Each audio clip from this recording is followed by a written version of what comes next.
மீண்டும் உங்களை இந்த ஆத்ம நண்பன் 2வது சீசனில் சந்திப்பதில் மிக்க மகிழ்ச்சி. எப்போதும் போல நல்ல பாடல்கள், பயனுள்ள செய்திகள் எல்லாமே உங்களுக்காக பலரோடு இணைந்து ஆத்ம நண்பன் குழு வழங்குகிறது. கேளுங்கள், மகிழுங்கள். உங்கள் மனதை தேற்றும் இனிய செய்திகளுக்கும் தொடர்ந்து கவனியுங்கள் உங்கள் ஆத்ம நண்பன்.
ஊற்றாம் வற்றா ஜீவ நதியாம் உன் குரு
கற்றுக்கொண்டிருப்பது உங்கள் அன்பன் நண்பன்.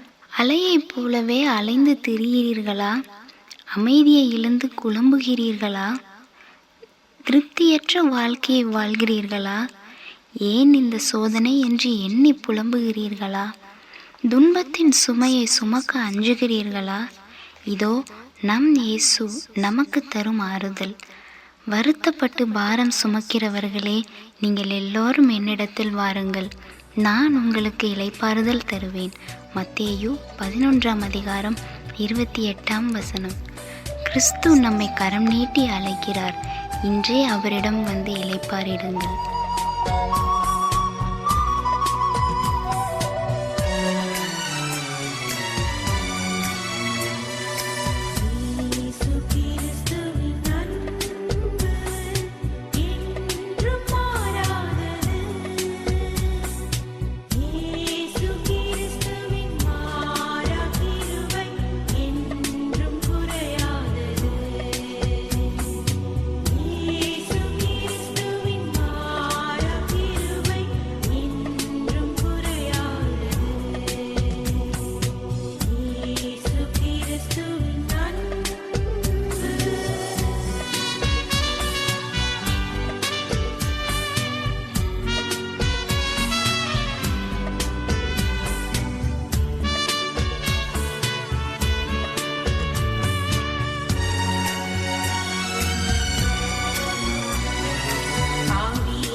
பரிசுத்த வேதாகமம் நமக்கு சிறந்த வழிகாட்டி.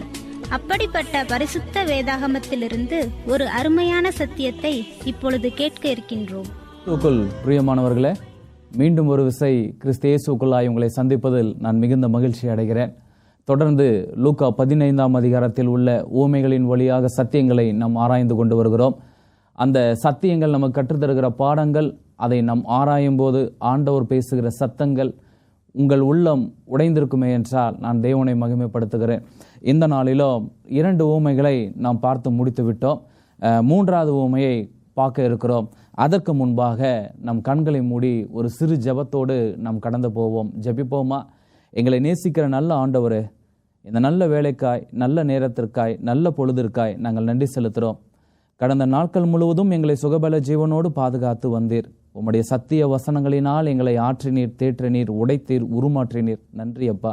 இதோ இந்த நாளிலும் லூக்கா 15ஆம் அதிகாரத்தின் 3ஆம் ஊமையை நாங்கள் தியானிக்க இருக்கிறோம். கல்லான இருதயங்கள் உடைக்கப்படட்டும், இருதயங்கள் நவமாய் புதிதாய் மாற்றப்படட்டும். அடியானை மறைத்து நீர் வெளிப்பட வேண்டும். தேவ ஆவியானவர் என்னையும் இந்த சத்தியங்களை கேட்கிறவர்களையும் ஆட்கொண்டு இந்த சத்தியத்திற்கள் வழியாய் எங்களை வழிநடத்தி கொண்டு போக நீர் உதவி செய்யும். அர்ப்பணை மறைத்து நீர் பேசும். நீர் பெருக வேண்டும், நான் சிறுக வேண்டும். எங்களை அர்ப்பணிக்கிறோம், ஏற்றுக்கொள்ளும். இயேசுவின் நாமத்தில் ஜெபிக்கிறோம் பிதாவே, ஆமென். லூக்கா 15ஆம் அதிகாரத்தில் 3 ஊமைகள் இருக்கிறது. நாம் 2 ஊமைகளை தியானித்து நாம் கடந்து வந்திருக்கிறோம். இந்த 3ஆம் ஊமை நமக்கு எல்லோருக்கும் மிகவும் பரிச்சயமான ஒரு ஊமை. முதல் ஊமை காணாமல் போன ஆடு, 2ஆம் ஊமை காணாமல் போன காசு நாம் தியானித்தோம். நல்லது. 3வது ஊமையில் வந்து நிற்கிறோம். இந்த ஊமைக்கு வேதம் ஒரு பெயர் வைக்கவில்லை, ஆனால் கிறிஸ்துவர்கள் ஒரு பெயர் வைத்திருக்கிறார்கள். என்னன்னு சொன்னா, கெட்ட குமாரன். இவன் கெட்ட குமாரன்னு நாம தான் சொல்றோம், வேதம் சொல்லல, ஆண்டவர் சொல்லல. இப்ப இந்த ஊமையில 2 பேர் இருக்கிறாங்க. ஒருத்தர் இளையவர், இன்னொருத்தர் மூத்தவர். ஆனா இளையவருக்கு பேரு கெட்ட குமாரன், மூத்தவருக்கு அதுக்கு ஒரு பேர் இருக்கும், நம்ம வச்சிருப்போம்.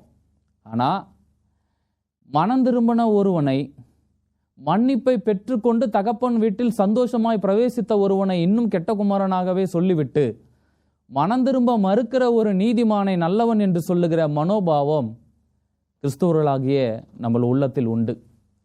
இந்த ஊமை உங்கள் உள்ளத்தையும் என் உள்ளத்தையும், உங்கள் சிந்தனைகளையும் என் சிந்தனைகளையும் மாற்றும், உடைக்கும். இணைந்திருங்கள். இந்த 15ஆம் அதிகாரத்தில் 3வது ஊமை என்ன சொல்லுது? ஒரு தகப்பனுக்கு 2 குமாரர்கள் இருந்தார்கள். அவர்களில் இளையவன் தகப்பனை நோக்கி, தகப்பனே, ஆஸ்தியில் எனக்கு வரும் பங்கை தர வேண்டும் என்றான். ஒரு தகப்பனுக்கு 2 குமாரர்கள் இருக்காங்க. அதுல இளையவன் போய் அப்பாட்ட கேட்கிறான், அப்பா எனக்கு என்ன கொடு, ஆஸ்தியில் பங்கை கொடு என்று கேட்கிறான். சரி, இப்ப ஆஸ்தின்னா என்ன? ஒரு அழகான வசனம் இருக்கிறது. நீதிமொழிகள் 19ஆம் அதிகாரம் 14வது வசனம் இப்படி சொல்லுகிறது. நீதிமொழிகள் 19:14 சொல்லுது, வீடும் ஆஸ்தியும் பிதாக்கள் வைக்கும் சுதந்திரம். என்ன சொல்லுது? வீடும் ஆஸ்தியும் பிதாக்கள் வைக்கும் சுதந்திரம். அப்போ ஆஸ்தி என்பது என் தகப்பன் சம்பாதித்தது. முதல்ல நான் சம்பாதிக்கல, அது என்னுடையது அல்ல, அதற்காக நான் உழைக்கல. ஆனா என் தகப்பன் சம்பாதித்தது, அவருடைய உழைப்பிலிருந்து வந்தது. ஆனா எனக்கு என்ன இருக்கு? பங்கு இருக்கு. ஆஸ்தி என்பது நான் உழைக்காத ஒன்று, சம்பாதிக்காத ஒன்று, என் தகப்பன் சம்பாதித்த ஒன்றில் எனக்கு உரிமை இருக்கிறது. இதுதான் ஆஸ்தி. அப்போ பாவ மன்னிப்ப நான் சம்பாதிக்கல, இயேசு கிறிஸ்து அவருடைய சொந்த இரத்தத்தினாலே அந்த பாவ மன்னிப்பை சம்பாதிச்சாரு. எபேசியர் 1ஆம் அதிகாரம் 7வது வசனம் இப்படி சொல்லுகிறது, அவருடைய கிருபையின் ஐஸ்வரியத்தின்படியே அவருடைய இரத்தத்தினாலே பாவ மன்னிப்பாகிய மீட்பு இவருக்குள் நமக்கு உண்டாயிருக்கிறது.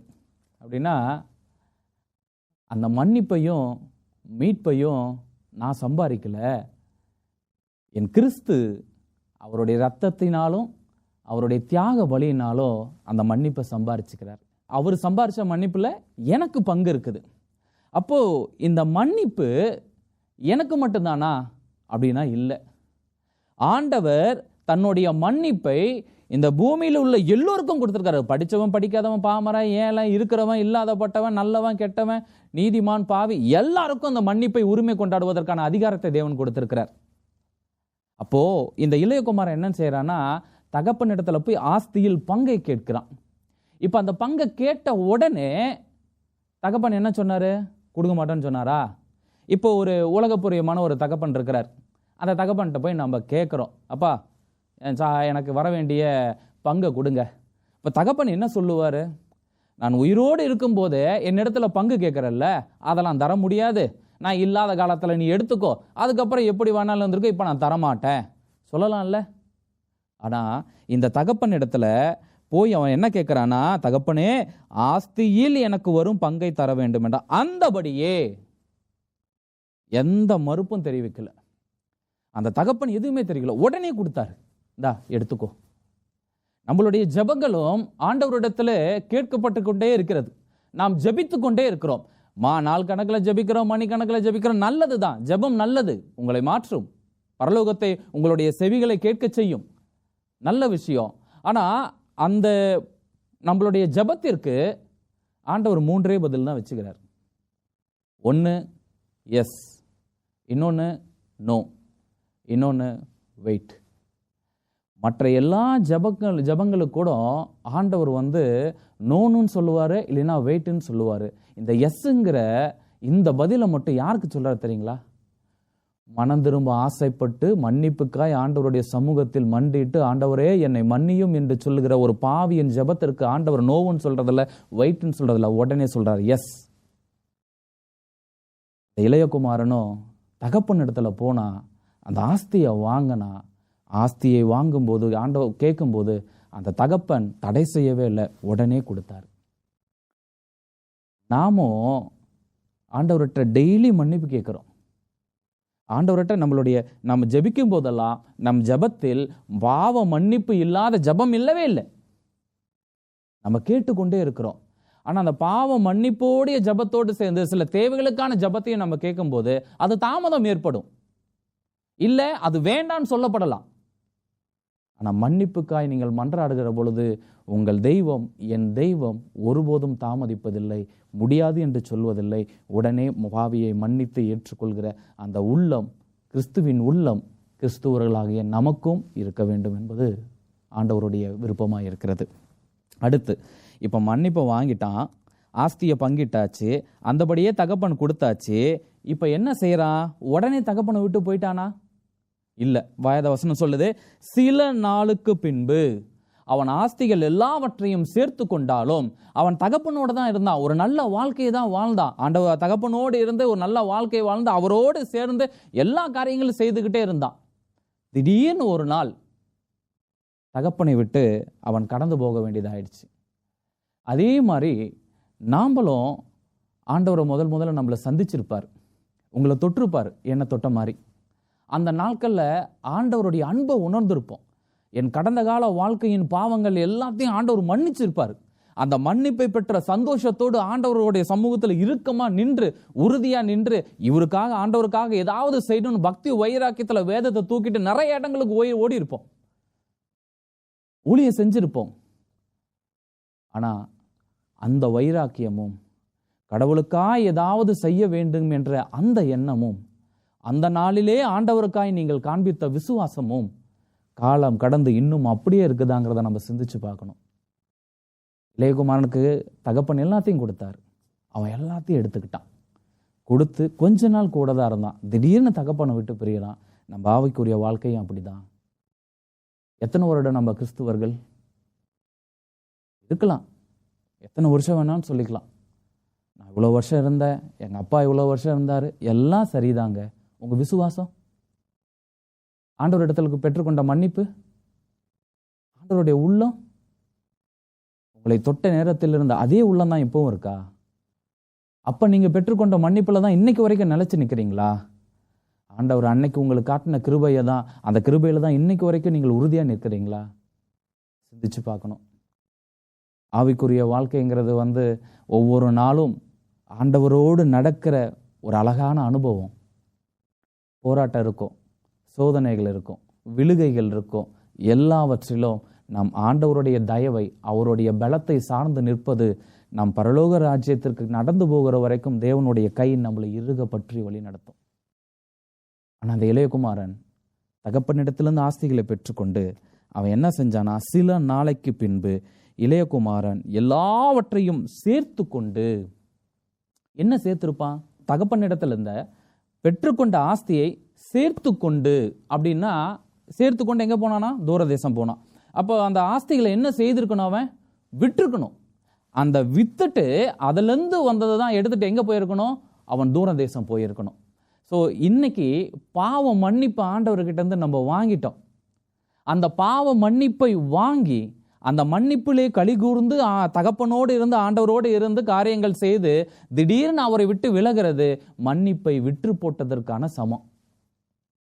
இப்ப இவனும் என்ன செய்யறான்? மன்னிப்பை விற்று போட்டுட்டு அந்த ஆஸ்தியை எல்லாவற்றையும் வித்துட்டு சேர்த்துட்டு எங்க போறான்னா தூரதேசம். அது என்ன தூரதேசம்? தூரதேசம்ங்கிறது எதை குறிக்குது? தகப்பன் வீட்டிலேருந்து எங்கே போகிறான்? தூரதேசம் போகிறான். சரி, நம்ம ஒரு வசனத்தை வாசிப்போம். எபிரேயரின் புத்தகம் 11ஆம் அதிகாரம் 15வது வசனம் என்ன சொல்லுது? எபிரேயர் 11:15, தாங்கள் விட்டு வந்த தேசத்தை நினைத்தார்களாயானால் அதற்கு திரும்பி போவதற்கு அவர்களுக்கு சமயம் கிடைத்திருக்குமே. அப்போ இஸ்ரவேலர்கள் எந்த தேசத்தை விட்டு வந்தாங்க? எகிப்து. இஸ்ரவேலர்களை பொறுத்த வரைக்கும் எகிப்து என்பது ஒரு தூர தேசம். இன்னொரு வசனத்தை வாசிங்க. என்னாகமத்தின் புத்தகம், என்னாகமம் 14ஆம் அதிகாரம் 4வது வசனம் இப்படி சொல்லுது: பின்பு அவர்கள், நாம் ஒரு தலைவனை ஏற்படுத்தி கொண்டு எகிப்துக்கு திரும்பி போவோம், வாருங்கள் என்று ஒருவரோடே ஒருவே சொல்லிக் கொண்டார்கள். இப்ப ஆண்டவர் எங்கிருந்து எங்க கூட்டு வந்துட்டாரு? அடிமை தேசத்திலிருந்து அடிமைப்பட்டு கூக்குரலிட்டு சத்தமிட்டு ஒடுக்கப்பட்டு ஆண்டவரை நோக்கி கெஞ்சி மன்றாடுகிற அந்த மக்களுடைய சத்தத்தை கேட்டு, எப்பா நீ அடிமைத்தனத்தில் இருந்தது போதும், வா நான் உன்னை கூட்டிட்டு வரேன், வா நான் உன்னை அங்கிருந்து விடுதலை ஆக்குறேன்னு ஆண்டவர் கூட்டிட்டு வந்து எங்க போறாரு? வாக்குத்தத்தத்தின் தேசம், சுதந்திர தேசம். அந்த தேசத்தை நோக்கி கடந்து கொண்டு போகிறாரு. வருகிற வழியில ஆண்டவர் அவங்க வாழ்க்கையில செஞ்ச அற்புதம் எவ்வளவு வந்திருக்கும். செங்கடலை பிறந்தாரு, வாதைகள் இவர்களை ஒன்றும் செய்யலை, மண்ணா வந்தது, காடை வந்தது, கசந்த மாறா மதுரமாய் மாறினது, கண்மலையிலிருந்து தண்ணீர் புறப்பட்டது, அத்தனை அனுபவிச்சாச்சு. இப்போ இது எங்கன்னா மலையை ஏறி இறங்கினா கானான். அங்கே வந்து நின்று அவங்களுடைய உள்ளம் என்னாச்சு? நமக்குள் ஒரு தலைவனை தெரிந்து கொண்டு வாங்கள் எகிப்துக்கு போவோம். இஸ்ரவேலர்களை பொறுத்த வரைக்கும் தூர தேசம் என்பது அவர்கள் எந்த தேசத்தை விட்டு வந்தார்களோ மீண்டும் அந்த தேசத்தை திரும்புவதுதான் தூரதேசம் என்று சொல்லப்படும். அதே போல இளையகுமாரன் எங்கே போகிறான்னா தூரதேசம் போகிறான். அப்போ அந்த தூரதேசம் போகிறான்னு சொன்னால் நம்மளை ஆண்டவர் நம்மளுடைய பழைய வாழ்க்கையிலிருந்து, பழைய பாவத்திலிருந்து ஆண்டவர் என்ன செய்திருப்பாருன்னா நம்மளை ஒரு புது வாழ்க்கைக்குள்ளே கொண்டு வந்திருப்பார். அந்த வாழ்க்கையில் ஆண்டவர் நம்மளை ஆசீர்வதிச்சிருப்பார். எந்த பாவத்திலிருந்து மீட்டெடுத்து எந்த பாவத்தின் வாசனை நம் மீது வீசாமல் இருக்க வேண்டும் என்று அவருடைய சத்திய நறுமண வசனங்களை நமக்கு கொடுத்து நம்மளை மணக்க செய்தாரோ, அந்த பாவத்தை விட்டு வெளியே வந்த ஒருவன் மீண்டும் அவன் எங்க திரும்புறான் அப்படின்னா தன்னுடைய பழைய பாவத்துக்கு திரும்புறானா. பொதுவாக அப்படிதான் இருக்கும். சாத்தான் எப்பவுமே ஒரு இடத்துல இருந்து உங்களை ஆண்டவர் காப்பாற்றி கொண்டு வந்ததுக்கு அப்புறம் முடிந்த அளவுக்கு நீங்கள் எந்த இடத்தை விட்டு வந்தீர்களோ, எந்த பாவத்தை விட்டு வந்தீர்களோ, மீண்டும் அந்த வாழ்க்கைக்கு எடுத்து செல்வது தான் அவனுக்கு சுலபமாக இருக்கும். இப்போ இளையகுமாரனும் என்ன ஆயிட்டான் அப்படின்னு சொன்னால், போகிறான் எங்கே? தூரதேசம். எந்த வாழ்க்கையை விட்டு வந்தானோ மீண்டும் அதே வாழ்க்கைக்குள்ளே அவன் திரும்ப போகிறான். சரி, ஏன் தூரதேசம் போனான்? அவனுக்கு ஏன் தூரதேச ஞாபகம் வந்துச்சு அப்படின்னு சொன்னால் ஒரு விஷயத்தை பாருங்களேன். இதே 15ஆம் அதிகாரத்தில் 25வது வசனம் சொல்லுது, அவனுடைய மூத்த குமாரன் வயலில் இருந்தான், அவன் திரும்ப வீட்டிற்கு சமீபமாய் வருகிற போது. அப்போ மூத்த குமாரன் எங்கே இருந்தான்? வயலில் இருந்தான். இஸ்ரவேலில் 2 தொழில்கள் ரொம்ப முக்கியமான தொழில்கள். வீட்டில் ஒரு 2 பசங்க இருந்தால் அந்த 2 பேர் ஒவ்வொன்றை பார்ப்பாங்க. இப்போ காயின் வயலை பார்த்தான், ஆபேல் ஆட்டை பார்த்தான், யாக்கோபு ஆட்டை மேய்ச்சான், ஏசா வெளியில் வேலை பார்த்தான். இப்போ இவன் வயலில் இருக்கிறான். யாரு? மூத்தவன் வயலில் இருக்கிறான். அப்போ இளையவன் என்ன செய்திருப்பான்? ஆடுகளை மேய்ச்சிட்டு இருந்திருப்பான். இப்போ ஆடுகளை மேய்ச்சிட்டு இருந்தவனுக்கு என்ன ஆச்சு? இப்போ தகப்பன் கிட்ட ஆஸ்தி இருக்கிற வரைக்கும் அவனுக்கு எந்த பொறுப்புகளும் இல்லை. அப்படியே பொறுப்புகள் இருந்தாலும் அது பெரிதா இல்லை. அது தகப்பன் வீட்டில் என்ன செஞ்சிருப்பான்? சந்தோஷமா இருந்திருப்பான். காலைல 8 மணிக்கு எழுந்திரிச்சிருப்பான். தகப்பன் சொன்னதை செஞ்சிருப்பான். இல்லைன்னா அப்படியே போயிட்டு அவன் ஜாலியாக இருந்திருப்பான். எப்போ ஆஸ்தியை பங்கிட்டு கேட்டானோ, எப்போ ஆஸ்தி அவனிடத்தில் கொடுக்கப்பட்டுச்சோ, அப்போ பொறுப்புகள் அதிகமாயிடுச்சு. இப்போ தகப்பன் சொல்லியிருப்பாரு, அப்பா உன் பங்கு நீ வாங்கிக்கிட்ட, உன் பங்குக்கு இப்போ நீ தான் ராஜா மாதிரி, ஆட்களை வேலையாட்களை கூட்டிகிட்டு போ, மந்தையை மேயி, ஆட்டை பத்திரமா பாதுகாத்துக்கோ, வேலையாட்களுக்கு வேலை சொல்லு, காலைல எழுந்துரு, போ, ஆட்டை பாருன்னு சொல்லிக்கிட்டே இருந்திருப்பார். அப்போது நமக்கும் ஞானஸ்தானம் எடுக்கிற வரைக்கும், எடுப்பதற்கு முன்பாக வரைக்கும் பொறுப்புகள் இல்லைன்னு அர்த்தம் இல்லை. பொறுப்புகள் இருந்துச்சு, கம்மி தான். ஆனால் ஞானஸ்தானம் எடுத்ததுக்கு அப்புறம் அந்த பொறுப்பு நமக்கு அதிகமாயிடுச்சு. அந்த பொறுப்பு எப்படி அதிகமாச்சு? சாப்பிடக்கூடாதுன்னா சாப்பிடக்கூடாது, இதை பேசக்கூடாதுன்னா பேசக்கூடாது, இந்த ட்ரெஸ்ஸை தான் போடணும், ஒரு நேர்த்தியான ட்ரெஸ்ஸை போடணும், இந்த மாதிரியான ட்ரெஸ்ஸை போடக்கூடாதுன்னா போடக்கூடாது, டீ காஃபி குடிக்கூடாதா குடிக்கூடாது, இதெல்லாம் சரி. அப்போது இவனுக்கும் பொறுப்புகள் அதிகமாகும் போது தன்னால் வெறுப்பு வந்துருச்சு. நம்மளுக்கும் அப்படி தானே, நிறைய பொறுப்புகள் சேர சேர என்ன ஆகும், மைண்டு ஒரு மாதிரி ஆகிட்டு, என்னடா அது போடா, இங்கே ஒரு சந்தோஷமே இல்லையே, ஒரு நிம்மதியே இல்லையன்ட்டு என்ன செய்வோன்னா, நாம் எந்த பாவத்தை விட்டு வந்தோமோ, எந்த தேசத்தை விட்டு ஆண்டவர் தூக்கி கொண்டு வந்து ஒரு சுதந்திர தேசத்தில் வைத்து நம்மளை அழகு பார்த்தாரோ, அந்த தேசத்தில் இருந்து கொண்டே நாம் தூர தேசத்தை சிந்திக்கிறோம். பாவம் இப்படி தான். நீங்கள் எந்த இடத்துல இருக்கிறீங்கிறத தாண்டி உங்கள் சிந்தை எந்த இடத்துல இருக்கிறதுங்கிறது தான் முக்கியம். சோதம் கோமோரிலிருந்து லோத்தும் அவனுடைய குடும்பத்தாரையும் தேவன் காப்பாற்றி கூட்டிட்டு வந்துட்டார். லோத்து ஆனால் ஒரு வார்த்தை, திரும்பி பார்க்காத, பின்னிட்டு திரும்பாதே. எல்லாரும் ஓடும்போது லோத்துடைய மனைவி திரும்பி பார்த்தா, உப்பு தூணானா, இது எல்லாருக்கும் தெரியும். அவள் என்னதான் சோதமை விட்டு வெளியே வந்தாலும் அவள் உள்ளம் அங்கே தான் இருந்துச்சு, சோதமில் தான் இருந்துச்சு. இஸ்ரவேலர்கள் என்னதான் எகிப்து தேசத்தை விட்டு அடிமைப்பட்டு ஆண்டவர் செஞ்ச அற்புதம், அடையாளம், மகிமை எல்லாத்தையும் பார்த்து அதில் களி கூர்ந்து புசிச்சு சந்தோஷமா அப்படியே நடந்து வந்தாலும் உள்ளம் இருந்ததெல்லாம் எகிப்தில் தான். பெயருக்கு தான் பிரயாணப்பட்டு வந்தான், உள்ள எகிப்தில் இருக்குது. நாம் ஆண்டவருக்குள்ளாக இருந்தாலும், ஆண்டவருடைய வீட்டில் அமர்ந்திருந்தாலும், அது ஆலயமானாலும், உங்கள் உள்ளம் கிறிஸ்துவுக்குள்ளாக இருந்தாலும், தேவனுக்குள் இருக்கிறேன், கிறிஸ்துவுக்குள் இருக்கிறேன், ஆலயத்தின் இருக்கிறேன் என்று சொல்லிக்கொண்டு எத்தனை பேருடைய உள்ளம் சோதோமிலும் எகிப்திலும் அடிமைப்பட்டு கிடக்கும். சாத்தான் என்னைக்கு உங்களை ஒரு புதிய பாவத்தில் கொண்டு போக மாட்டான். அவனுக்கு எது ஈஸினா, ஆண்டவர் உங்களை எதிலிருந்து தூக்கி எடுத்து கொண்டு வந்தாரோ மீண்டும் அதுக்கு கொண்டு போகிறது தான் அவனுக்கு ஈஸி. இந்த குமாரன் பொறுப்புகள் அதிகமாகணுன்னே அவனுடைய தூரதேச ஞாபகம் வருது, அவன் கடந்து போகிறான். ஏன் பொறுப்புகள் அதிகமாக வருது? ஆடு மேய்க்கிறது அவ்வளோ கஷ்டமா? ஆமாம், ஆடு மேய்க்கிறது கஷ்டம். ஆடு மேய்க்கிறது கஷ்டம். காலையில் எழுந்திருக்கணும், ஆட்டை பிடிச்சிட்டு போகணும், தண்ணி காட்டணும், வயலில் புல்வெளியில் விடணும், அது மேய்ஞ்சிற வரைக்கும் எந்த மிருகமாவது வருதான்னு பார்க்கணும், கொள்ளைக்காரன் வந்தால் காப்பாற்றணும், சாயந்தரம் ஆனால் கூட்டிக்கிட்டு வரணும், பட்டியில் அடைக்கணும், எண்ணணும், பத்திரமா இருக்குதான்னு பார்க்கணும், நைட்டெல்லாம் காவல் காக்கணும். ஆடு மேய்க்கிறது என்பது அவ்வளோ கடினமான வேலை. இப்போ தகப்பன் இளையகுமாரங்கிட்ட ஆடு மேய்க்கிற பொறுப்பை கொடுத்தார். அவன் ஆடு மேய்க்க மாட்டான்ட்டான், அது ரொம்ப பாரமாக போச்சுன்னு சொன்னான். அதனால் என்ன ஆயிடுச்சு? எங்கே போயிட்டான் அவன்? வசனம் சொல்லுது, அந்த தேசத்தில் பஞ்சம் உண்டாச்சு, அந்த தேசத்தில் குடிகளில் ஒருவனிடத்தில் போய் ஒட்டி கொண்டான். அந்த குடியானவன் அவனை தன் வயல்களில் பன்றிகளை மேய்க்கும்படி அனுப்பினான். அப்பா வீட்டில் ஆடு மேய்க்க மாட்டான்னா, கஷ்டமாக இருக்குதுன்னா, என்னால் முடியலன்னா, கடைசியில் எங்கே போயிடுச்சு? பனி மேய்க்க போயிட்டான். ஆண்டவர் நம்ம எல்லாத்தையும் ஆடு மேய்க்க அழைச்சிருக்கிறார். ஆட்டை மேய்க்க மாட்டான்னா இளையகுமாரனுடைய நிலைமை தான் நமக்கும். மன்னிப்பை பெற்றுக்கொண்டு அந்த மன்னிப்பில் களி கூர்ந்து ஆண்டவர் கொடுக்குற ஆசீர்வாதங்கள் எல்லாத்தையும் சுதந்திரிச்சுட்டு பொறுப்புகள் வந்துருச்சு. கிறிஸ்துவ வாழ்க்கையில் ஊழியர்களுக்கு மட்டும் பொறுப்பு இல்லை, ஒவ்வொரு விசுவாசிகளுக்கும் பொறுப்பு தான். சபையோட இருக்கட்டும், தனி மனிதனாக இருக்கட்டும், ஊழியக்காரனாக இருக்கட்டும், எல்லாரும் மேலேயும் கிறிஸ்துவின் சுவிசேஷத்தை உலகமெங்கும் எடுத்து செல்லக்கூடிய மாபெரும் பொறுப்பு நம்மிடத்தில் கொடுக்கப்பட்டிருக்கிறது. இந்த சத்தியத்தை, ஆண்டவரை பற்றின சுவிசேஷத்தை பிரசித்திப்படுத்துவதற்கும், அநேக பாவிகளை மனம் திரும்பி ரட்சிப்புக்குள்ளாய் வழிநடத்துவதற்கும் இந்த வேதத்தையும் இந்த வேதத்தின் மகத்துவங்களையும் ஆண்டவர் நம் கையில் கொடுத்திருக்கிறார். நமக்கு பொறுப்பு அதிகம். அந்த பொறுப்போட நம்ம செயல்படும் போது சில நேரங்களில் சோர்வுகள் வரலாம், பலவீனங்கள் வரலாம். நான் ஓடுறேன், சந்தோஷம் இல்லை, நான் இளைப்பாற இடம் தேடுறேன், கிடைக்கல, டெய்லியும் எழுந்திருக்கிறேன், ஓடுறேன், ஒடியறேன், பிடிக்கிறேன், உட்காரேன், மனசு ஒரு ஃப்ரீயாகவே இல்லையே.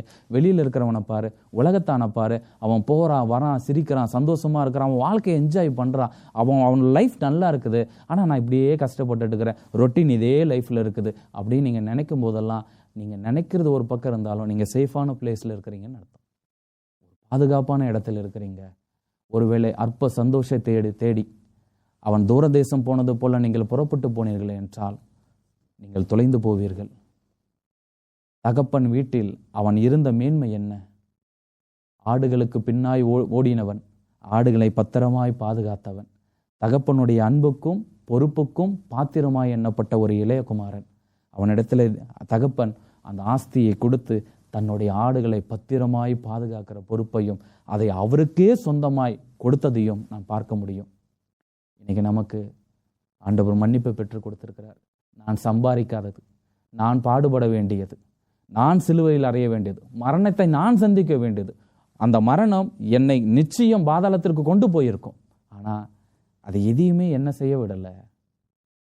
அவர் மரிச்சார், அவரே என் பாவத்தை ஏற்றுக்கொண்டார், அவர் எனக்கு பலியானார், அவர் எனக்காக எல்லாவற்றையும் தியாகம் செஞ்சார். இது எல்லாவற்றையும் இழந்து அந்த மன்னிப்பை, அந்த மீட்பை, அந்த ரட்சிப்பை எனக்காய் வைத்திருந்தார். நான் அதில் உரிமை கொண்டாடுகிறேன், பாவியாய் உரிமை கொண்டாடுகிறேன், நீதிமானாய் அல்ல. பாவிக்கு மன்னிப்பு மிகவும் அவசியம். நான் இளையகுமாரன். இந்த உவமைகளை படிக்கும் போதெல்லாம் நான் ஒவ்வொரு நாளும் உடைகிறேன். என் வாழ்க்கை என்ன?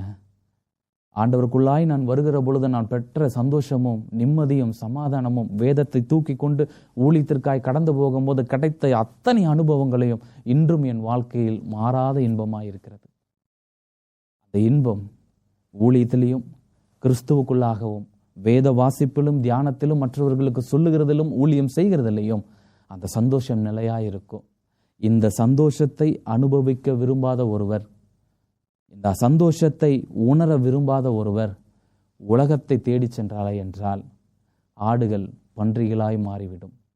ஆடுகளை மேய்க்க அழைக்கப்பட்டவர்கள் ஆடுகளை மேய்க்க மாட்டேன் என்று சொன்னால் இறுதியாக பன்றிகளை மேய்க்க வேண்டிய சூழ்நிலைக்கு தள்ளப்பட்டு விடுவீர்கள். தகப்பன் வீட்டில் எல்லாராலும் அறியப்பட்டவன் பன்றி மேய்க்கிற இடத்தில் ஒருவரும் அவனை அறியவில்லை.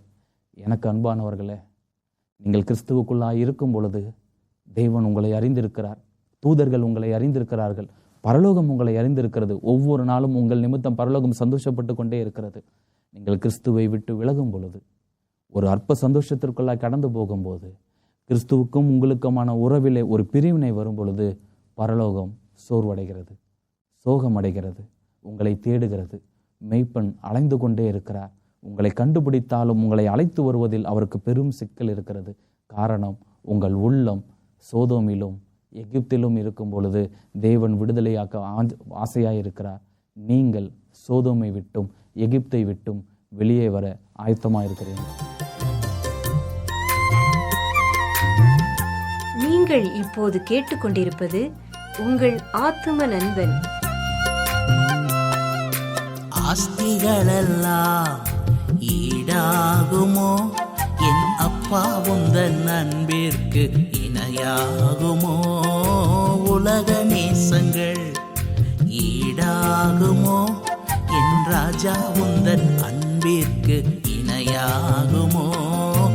ஆஸ்திகளெல்லாம் ஈடாகுமோ? என் அப்பா உந்தன் அன்பிற்கு இணையாகுமோ? உலக நேசங்கள் ஈடாகுமோ? என் ராஜா உந்தன் அன்பிற்கு இணையாகுமோ?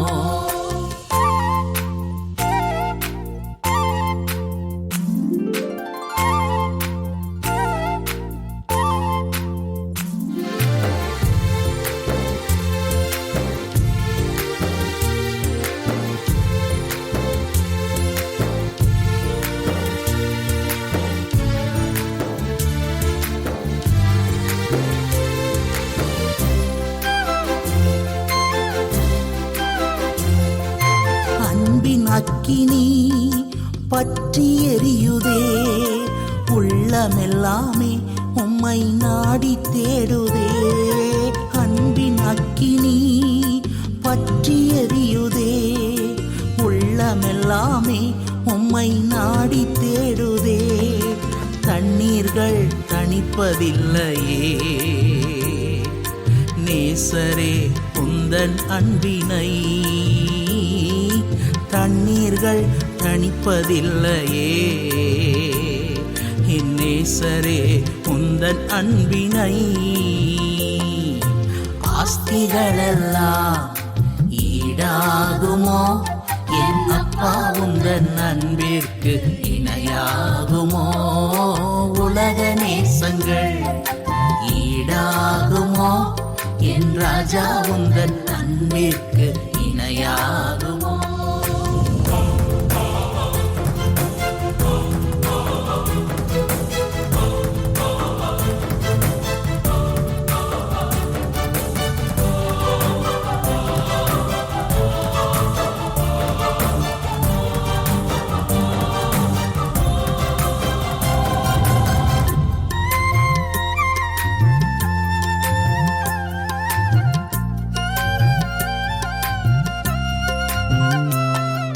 திராட்சை ரசத்திலும் உம் நேசம் பெரியது.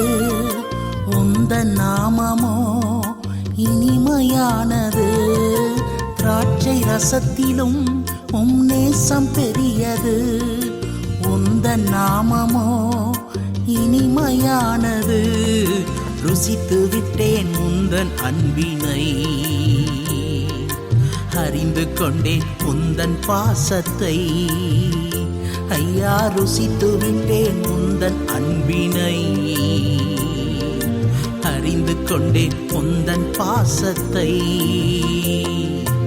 ஆஸ்திகளெல்லாம் ஈடாகுமோ என் அப்பா உந்தன் அன்பிற்கு இணையாகுமோ.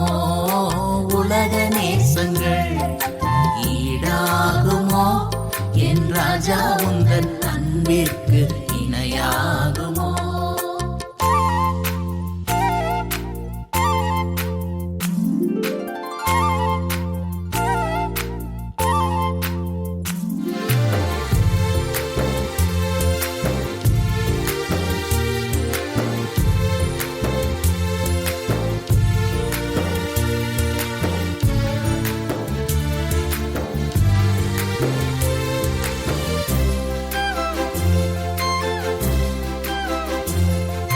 தாயும் நீரே தந்தையும் நீரே சொந்தமும் நீரே எனதெல்லாம் நீரே. தாயும் நீரே. நீங்கள் இப்பொழுது கேட்டுக்கொண்டிருப்பது உங்கள் ஆத்ம நண்பன். ஆயிரம் நாவுகள் இருந்தாலும் போதாது அப்பா நீ செய்த நன்மையை சொல்லிட. கர்த்தருடைய நாமம் மகிமைப்படுவதாக. பாலமுருகனாக இருந்த என்னை பவுலாகிய மாற்றிய கர்த்தராகிய இயேசு கிறிஸ்துவுக்கு ஸ்தோத்திரம். என் வாழ்க்கையில் எத்தனையோ காரியங்கள், எத்தனையோ நாட்கள், எத்தனையோ நேரங்கள் பயன்படுத்தப்பட்டிருந்தாலும் இந்த நேரம் கர்த்தர் கொடுத்த இந்த நேரத்திற்காக அவருக்கு ஸ்தோத்திரம் சொல்கிறேன். என் ஆண்டவர் யாருன்னு அறியாததுனால, எந்தெந்த தெய்வங்கள் என்று அறியாமல் எதையோ நோக்கி என்னுடைய வாழ்க்கை பாதைகள் நோக்கி போய்கிட்டு இருந்தது. எனக்கு கடந்த மே மாதம் நான் சிங்கப்பூர் தேசத்தில் இருக்கிறதுனால இங்கே தூங்க முடியாத பிரச்சனை. இதுக்காக நான் எந்த டேப்லெட் எடுத்துக்கணுமா என்ன எடுத்துக்கணும்னு தெரியாமல் தனிமையில் இருந்தக்கூடிய சூழ்நிலையில் ஒவ்வொரு நாளும் என்னுடைய கனவுகளில் விதவிதமான பாம்புகள், பெரிய பாம்பு, சின்ன பாம்பு என்னுடைய கண்கள் காதுகள் வழியாக போகும். ராத்திரி எந்திரிச்சுன்னா கால் ஃபுல்லாக வலிக்கும், யாரோ சவுக்கால் அடிக்கிற மாதிரி இருக்கும். யாருக்கிட்ட நண்பர்கள்ட்ட சொன்னால் இது வேறு மாதிரி அன்கான்ஷியஸ் ஸ்டேஜில் இவன் பேசிக்கிட்டு இருக்கான்னு நினைப்பாங்க. ஸோ நான் இதனால் லைப்ரரிக்கு போயிட்டு சைக்காலஜிஸ்ட் புக்கு படித்து பார்த்தேன். எனக்கு வேறு ஏதாவது ஆயிடுச்சா, மென்டல் ஒரிஸா, மென்டல் ஸ்ட்ரெஸ்ஸா, இல்லை என்ன மாதிரி பிரச்சனை இருக்குன்றதுக்காக என்னென்னமோ தேடி பார்த்தேன். என்ன நானே சமாதானப்படுத்தி பார்த்தேன். எத்தனையோ தியான கலை, அது என்னென்ன விஷயங்கள், தன்னம்பிக்கை புக்கு என்னென்னமோ தேடி பார்த்தேன். ஆனாலும் எதுலேயுமே ஒரு சமாதானம் இல்லாமல் கண்ணீரும் கவலையும் இருந்துக்கிட்டு இருக்கும்பொழுது ஒரு நாள் நாள் என்னுடைய அலுவலகத்தை விட்டு வெளியில் வரும்பொழுது இன்னையோட போதும், நம்ம வாழ்க்கை இன்னையோட முடிஞ்சு போச்சுன்ற ஒரு முடிவில் தான் வந்து என்னுடைய நண்பர்கள், குடும்ப, வீட்டில் இருக்க எல்லாருக்கும் ஃபோன் மூலிமா சொன்னேன், இனிமேல் நான் உயிரோடு இருந்தால் உங்களோடு பேசுகிறேன் அப்படின்னு சொல்லிட்டு நான் வந்துகிட்டு இருந்தேன். இரவு என்னால் தூங்க முடியல. ஒரு கிறிஸ்துவ நண்பர் எனக்கு சொன்னார், இன்னைக்கு இவ்வளோ தூரம் நீங்கள் வேதனையில் இருக்கீங்களே, ஒரு தடவை என்னோட சபைக்கு வரீங்களான்னு கேட்டார். நீ என் கூட இருந்தால் தான் எனக்கு பெரிய பிரச்சனை, என்னை விட்டு விலகி போ அப்படின்னு நான் அவர்கிட்ட விதாண்டவாதமாக பேசி, இந்த அல்லேலூயா இந்த மாதிரி ஒவ்வொரு விஷயமும் என்னோட இந்த காதில் பேசும்போது எனக்கு ரொம்ப பயமாக இருக்குது, நீ தான் எனக்கு முதல் எதிரி, என்னை விட்டு விலகிப்போன்னு சொன்ன அந்த நண்பரை திரும்பி அவர் போயிட்டு இன்னொரு 4-5 நண்பர்களோடு வந்து எனக்காக உபவாசம் இருந்து ஜெபம் பண்ண அப்படின்னு சொன்னாங்க. மறுநாள் ராத்திரி என்னால் தூங்க முடியல. எல்லா விதமான புத்தகங்கள் எல்லாத்தையும் படித்து பார்த்தோம். ஒரு சமாதானம் இல்லாத இருந்தபோது ஒரு சபைக்கு என்னை அழைத்துட்டு போய், இவர் தான் இயேசு கிறிஸ்து, இவரை நீ விசுவாசிக்கிறாய் என்று ஒரு பிரதர் கேட்டார். அப்படின்னா என்னால் தூங்க முடியுமா? அப்போ நான் விசுவாசிக்கிறேன் அப்படின்னு சொன்னேன்.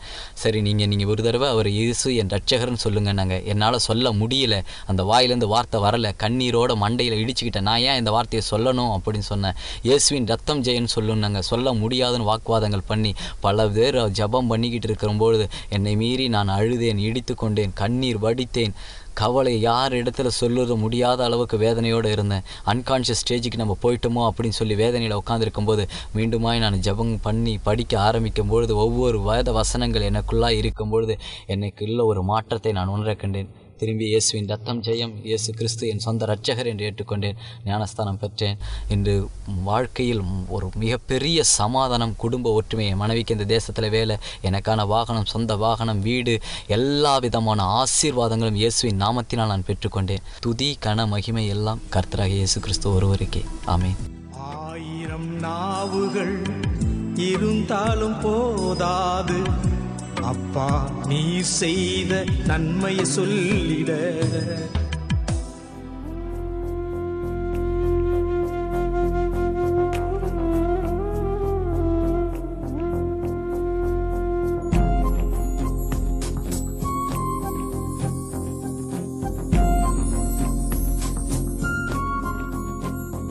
உன்னைத்தான் கேட்கிறேன், உன்னைத்தான் கேட்கிறேன், மனம் மாற மாட்டாயா, மனம் மாற மாட்டாயா. காடும் வீடும் நிலமும் எனக்கு போதும் என்று சொன்னால், ஆவி உன்னை விட்டு போகும்போது என்ன சொல்வாய்? காடும் வீடும் நிலமும் எனக்கு போதும் என்று சொன்னால், ஆவி உன்னை விட்டு போகும்போது என்ன சொல்வாய்? யாவும் அழிந்து போகும், அழியாதொன்று உண்டு, உன்னை காக்க வல்ல இயேசு கிறிஸ்துவின் நேசக்கரங்கள், உன்னை காக்க வல்ல இயேசு கிறிஸ்துவின் நேசக்கரங்கள். உன்னைத்தான் கேட்கிறேன், உன்னைத்தான் கேட்கிறேன், மனம் மாற மாட்டாயா, மனம் மாற மாட்டாயா.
ஒதுக்கி தள்ளும் காலம் வந்து சேரும். பட்டம் படிப்பு தகுதி உறவு யாவும் மாறி போகும்.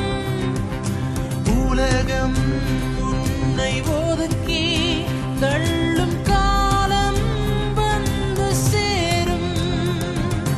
அன்று உணர்ந்து கொள்வாய் உண்மை என்னவென்று. மாறும் உலகில் நிலைத்த ஒருவர் இயேசு ராஜன் என்று. மாறும் உலகில் நிலைத்த ஒருவர் இயேசு ராஜன் என்று. உன்னைத்தான் கேட்கிறேன், உன்னைத்தான் கேட்கிறேன்.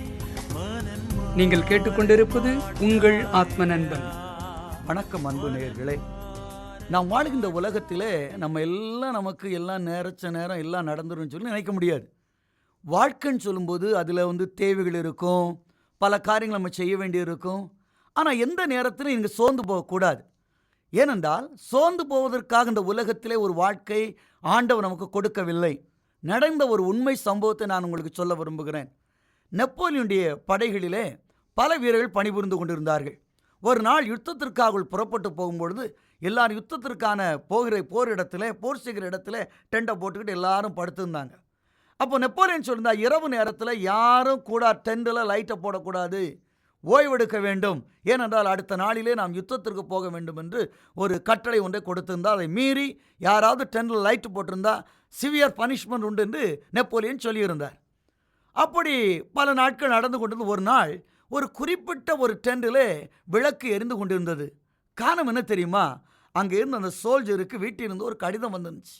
அவனுடைய மனைவி எழுதியிருந்தாள், இத்தனை காரியங்களை நாம் செலுத்த வேண்டும், இதற்கு பணம் தேவை, பிள்ளைக்கு பணம் தேவை, ஸ்கூலுக்கு பணம் தேவைப்படுது, இன்னும் வீட்டு காரியங்களை கவனிக்க பணம் தேவைப்படுகிறது என்றெல்லாம் ஒவ்வொன்றாக பட்டியல் போட்டு எழுதி வைத்திருந்தார். இதெல்லாம் அந்த போர் வீரன் படித்து படித்து படித்து படித்து அவன் உள்ளத்தில் ரொம்ப வேதனை ஆயிடுச்சு. எப்படி அதை நம்ம கொடுக்க முடியும்? நம்மளே போர் செய்ய உட்கார்ந்து இருக்கிறோம். 1ஆம் தேதி தான் நமக்கு சம்பளம் கிடைக்கும், அதுக்கு முன்னாடி எங்கேருந்து கொடுக்க முடியும்? இந்த கவலையை யோசித்து யோசித்து யோசித்து அந்த லெட்டரை திரும்ப திரும்ப படித்து அந்த லெட்டருக்கு கீழே ஒரு வார்த்தகத்தை தன்னுடைய பேனாவினால் எழுதுனா, யார் இந்த பணத்தை கொடுத்து தீர்ப்பான்?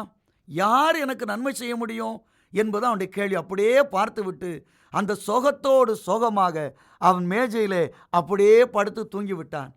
நெப்போலியன் பார்த்தான் திடீரென்று. ஏன்னா ஒரே ஒரு டெண்டில் மட்டும் லைட் எரிஞ்சுக்கிட்டு இருக்குது. நேரடியாக அந்த டெண்டுக்கு வந்த பொழுது அங்கே அசந்து தூங்கி கொண்டிருந்த போர் வீரனை பார்த்தானாம். அந்த போர் வீரனுடைய மேஜையில் முன்னாடி அந்த லெட்டரை வச்சிருந்து, யார் இவைகளை கொடுத்து தீர்க்க முடியும்? நெப்போலியன் அந்த கடிதத்தை வாசித்த பொழுது நெப்போலியனுடைய உள்ளம் உடைந்தது. ஐயோ, இவ்வளவு என்னுடைய போர் வீரன் தேவையோடு இருக்கிறாரே என்று சொல்லி அந்த கடிதத்தை எடுத்து அதன் கீழ்ப்பகுதியிலே என்னால் முடியும், என்னால் முடியும், என்னால் முடியும் என்று தன்னுடைய கையெழுத்தை போட்டு விட்டு அவர் கடந்து போனாராம். எனக்கு அன்பானவர்களே, அநேக நேரங்களிலே நம்முடைய பிரச்சனை நம்மட்டிலே வைத்து யோசித்து யோசித்து யோசித்து யோசித்து யோசித்து மூளையை குழப்புவதை விட்டுவிட்டு, ஏன் நம்மை படைத்த ஆண்டவரிடத்தில் ஏன் கேட்கக்கூடாது? வானத்தையும் பூமியும் படைத்த தேவன், உலகத்துள்ள அண்ட சராசரங்களை உருவாக்கின தேவனால் உன் குறைவுகளை நிறைவாக்க முடியாதோ? நிச்சயமாக முடியும். அநேக நேரங்களிலே நாம் அதை மறந்து விடுகிறோம்.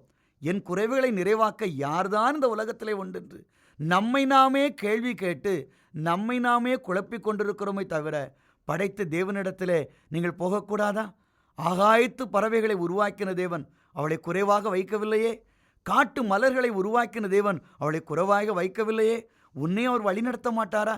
விவிலியத்தில் ஒரு அருமையான ஒரு வார்த்தை உண்டு, கிறிஸ்து இயேசுவின் மகிமையில் உங்கள் குறைவுகளெல்லாம் நிறைவாக்கப்படும். இன்றைக்கு எந்த மனத்தேவையோடு இருந்தாலும் இறைவனிடத்தில் வாருங்கள், அவர் நிச்சயமாக உங்கள் குறைவுகளை நிறைவாக்குவார், மனமகிழ்ச்சியான ஒரு வாழ்க்கை தருவார். மீண்டும் உங்களை சந்திப்பேன். அதுவரைக்கும் இன்ப வாழ்த்துக்கள். கலங்காதே மனமே, உன் இயேசு இருக்கிறார்.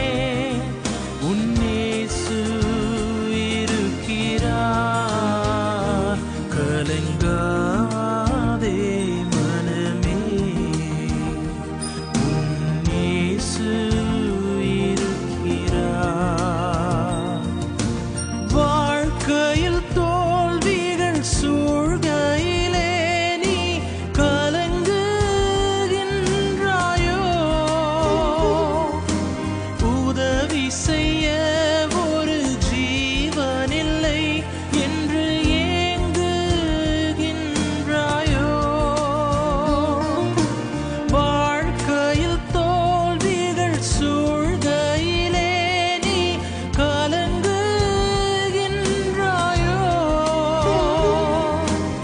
உதவி செய்ய ஒரு ஜீவனில்லை என்று ஏங்குகின்றாயோ? உனக்கு உதவிட உன் இயேசு இருக்கிறார். உனக்கு உதவிட உன் இயேசு இருக்கிறார். கலங்காதே மனமே, உன் இயேசு இருக்கிறார். எதிர்காலத்தை நீ நினைக்கையிலே அது இருளாய் உள்ளதோ? பிரச்சனையை நீ நினைத்து பார்க்கையில் தூக்கம் இல்லையோ? எதிர்காலத்தை நீ நினைக்கையிலே அது இருளாய் உள்ளதோ? பிரச்சனையை நீ நினைத்து பார்க்கையில் தூக்கம் இல்லையோ? உன் வாழ்வினை மாற்றிட இயேசு அழைக்கிறார். உன் வாழ்வினை மாற்றிட இயேசு அழைக்கிறார்.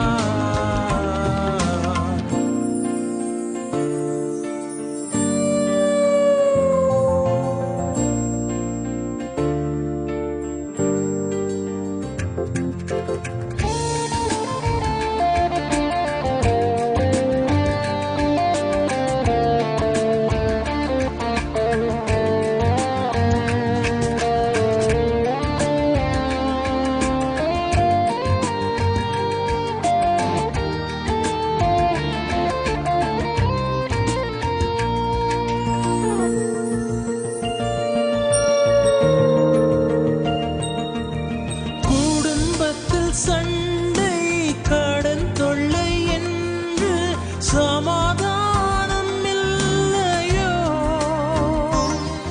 உன் கவலைகளை சொல்ல யாரும் இல்லை என்று கதறுகின்றாயோ?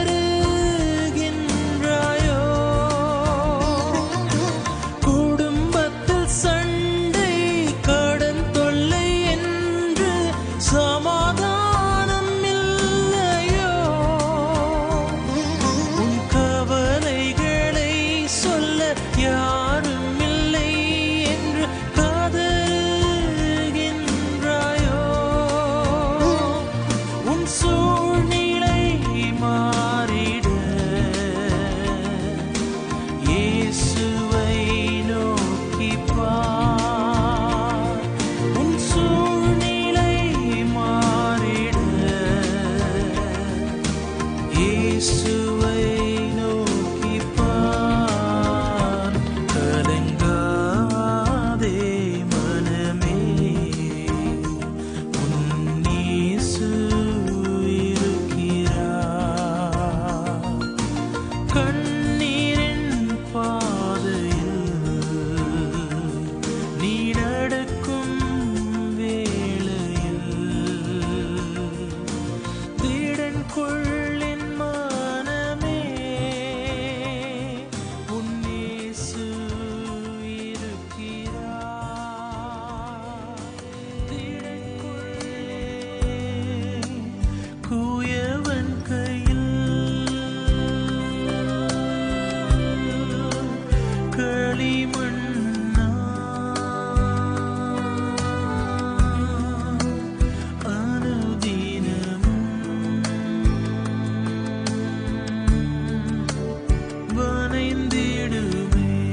இது உங்கள் ஆத்ம நண்பன். இந்த நிகழ்ச்சி உங்களுக்காக படைக்கப்படுவதால் உங்களுடைய கருத்துகள், உங்களுடைய ஜெப விண்ணப்பங்கள், தேவைகள் வாட்ஸ்அப் மூலமாக எங்களுக்கு நீங்கள் அறிவிக்கலாம். எங்களுடைய தொலைபேசி எண் 966-36-194. மீண்டும் சொல்கிறேன், 966-36-194. நீங்கள் எங்களை இமெயில் மூலியமாகவும் தொடர்பு கொள்ளலாம். atma.nanban.yesu@gmail.com. மீண்டும் சொல்கிறேன், atma.nanban.yesu@gmail.com. இன்னொரு முக்கியமான விஷயம், உங்களுடைய சாட்சிகள். நாம் எல்லோருமே சாட்சிகளை கேட்கும்போது ஸ்திரப்படுகிறோம். ஆகையால் ரத்தன சுருக்கமாக உங்களுடைய கைபேசியில் அழகாக இந்த 1 நிமிடத்தில் உங்களுடைய சாட்சியை பதிவு செய்து எங்களுக்கு அனுப்பலாம். நன்றி.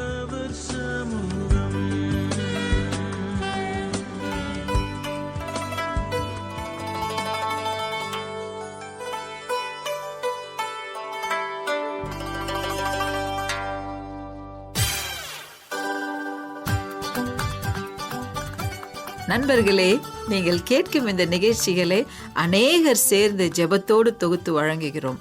இந்த நிகழ்ச்சிகள் உங்களுக்கு மகிழ்ச்சி அளிப்பது மட்டுமின்றி உங்கள் வாழ்க்கைக்கும் பயனுள்ளதாக இருக்க வேண்டும் என்பதே எங்கள் விருப்பம். உங்கள் நண்பர்களிடமும் நிகழ்ச்சியை குறித்து சொல்லுங்கள், அவர்களும் பயனடையட்டுமே. மீண்டும் அடுத்த வாரம் இதே நிகழ்ச்சியில் நாம் சந்திக்கும் வரை தேவனின் ஆசீர்வாதம் நம் அனைவரோடும் இருக்க ஜெபிக்கிறோம். இந்த நிகழ்ச்சியை உங்களுக்கு வழங்குவது உங்கள் ஆத்ம நண்பன்.